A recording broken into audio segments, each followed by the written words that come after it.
അതെങ്ങനെയാ? കുറച്ചെങ്കിലും നാണവും മാനവും ഉള്ളവരാണെങ്കിലല്ലേ പറഞ്ഞാലെങ്കിലും മനസ്സിലാവും.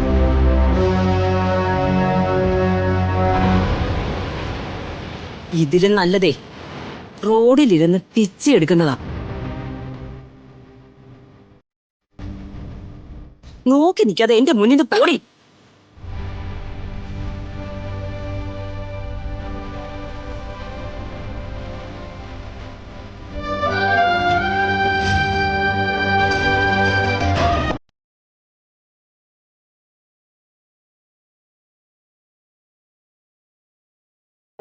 എന്തിനാ ചേച്ചി രാജുവിന്റെ മുന്നിൽ വെച്ച് അങ്ങനെയൊക്കെ പറഞ്ഞത്? പാവം എന്തിനാന്ന് വന്നെന്ന് പോലും ചോദിക്കാതെ.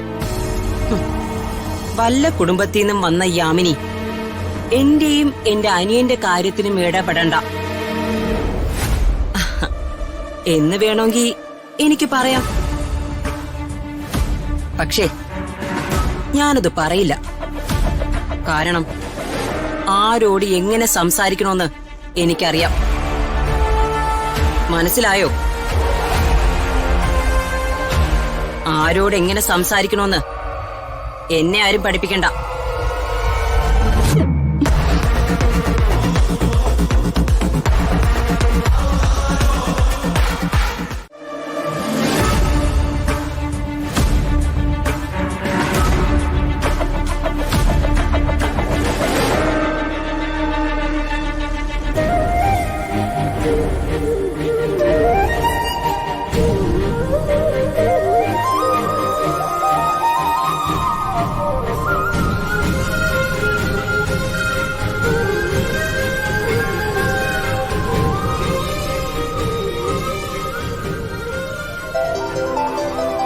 ഞാൻ മനസ്സിൽ വിചാരിച്ചപ്പോ തന്നെ അവൻ ഫോൺ ചെയ്തല്ലോ.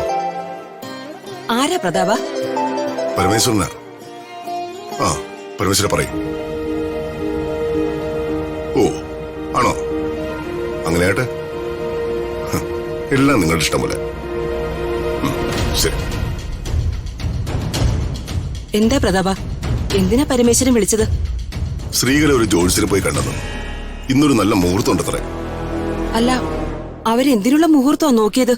അശ്വിന്റെയും ഋതികയുടെയും വിവാഹ ദിവസം തീരുമാനിക്കുന്ന പത്രിക ഇന്ന് എഴുതാമെന്നാ അവര് പറയുന്നത്.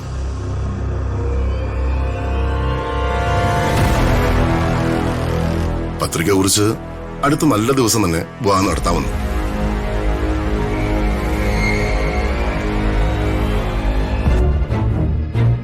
ഇതൊക്കെ ഇങ്ങനെ സമയത്ത് വിളിച്ചു പറഞ്ഞ എങ്ങനെയാ? 1-2 ദിവസം മുമ്പെങ്കിലും അറിയിച്ചാലല്ലേ നമുക്ക് ചടങ്ങിലുള്ള തയ്യാറെടുപ്പുകൾ നടത്താൻ പറ്റൂ. ഇതെന്തൊരു മര്യാദയാ? എല്ലാവരുടെ ഇഷ്ടത്തിന് വിടുന്നത് ശരിയാണോ? എന്നായാലും നടക്കാനുള്ള കാര്യങ്ങളല്ലേ ഇതൊക്കെ. വലിയ ഒരുക്കങ്ങളൊന്നും ഇല്ലാതെ ലളിതമായി ചടങ്ങ് നടത്താമെന്നാ അവര് പറയുന്നത്. എന്തോ എനിക്കതിനോട് യോജിപ്പില്ല. അശ്വിൻ അന്നേ പറഞ്ഞതാ അശ്വിന് വലിയ ഈശ്വര വിശ്വാസമൊന്നും ഇല്ലാന്ന്.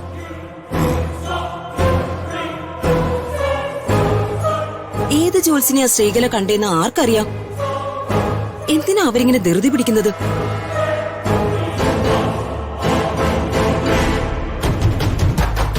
ഇനി ചെക്കനെങ്ങാനോ അമേരിക്കയില് വല്ല പ്രണയവോ മറ്റ് പ്രശ്നങ്ങളോ വല്ലതും ഉണ്ടായി കാണോ?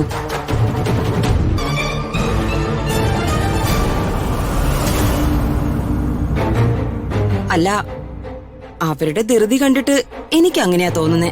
അങ്ങനെയൊക്കെ ഉണ്ടായിരുന്നെങ്കിൽ ശ്രീകലയും പരമേശ്വരനും ഋതികയെ പെണ്ണ് ചോദിച്ചു ഒരിക്കലും വരില്ലായിരുന്നു. അവരുടെ ഏക മകൻ അശ്വിൻ. അശ്വിന്റെ ആഗ്രഹങ്ങൾക്കൊന്നും അവർ എതിര് നിൽക്കാറില്ല.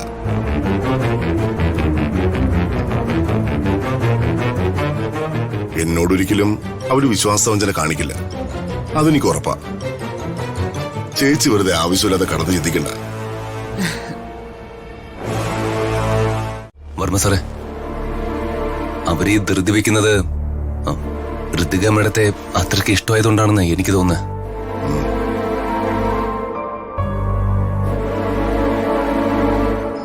അവരുടെ ഈ തീരുമാനത്തിന് നമ്മളായിട്ട് ഒന്നിനൊരു തടസ്സം പറയാതിരിക്കുന്നതല്ലേ അതിന്റെ ഒരു മര്യാദ. അതെ പ്രതാപേട്ട, എക്സാം കഴിഞ്ഞു. ഋതുമോള് ജയിക്കുന്നു ഉറപ്പാ. ഇനി എന്തിനാ വെച്ച് താമസിപ്പിക്കുന്നേ? എത്രയും വേഗം നമുക്ക് ഈ വിവാഹം നടത്താം.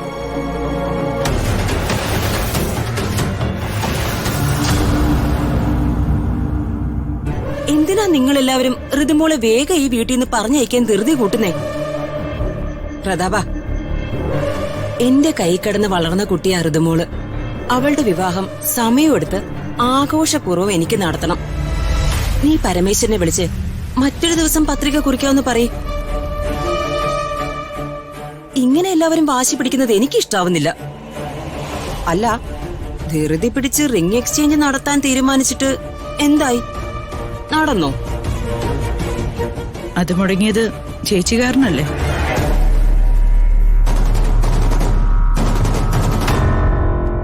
ചേച്ചി, ഈ തർക്കം നമുക്ക് ഇവിടെ വെച്ച് നടത്താം. പരമേശ്വരൻ എന്നെ വിളിച്ച് ഒരു തീരുമാനം അറിയിച്ചു. ഞാനത് ശരിവെച്ചു. എനിക്കിനി അത് മാറ്റി പറയാൻ പറ്റില്ല. പത്രിക കുറിച്ച് തീയതി ഉറപ്പിക്കാം.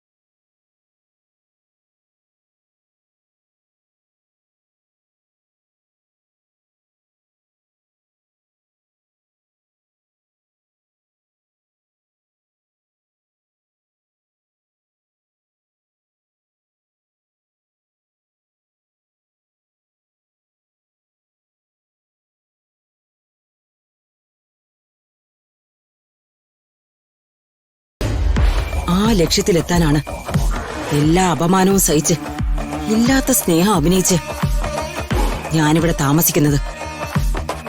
നമ്മൾ ലക്ഷ്യത്തിലെത്തും മോനെ. അശ്വിനുമായുള്ള ഋതികയുടെ വിവാഹം ഞാൻ മുടക്കും.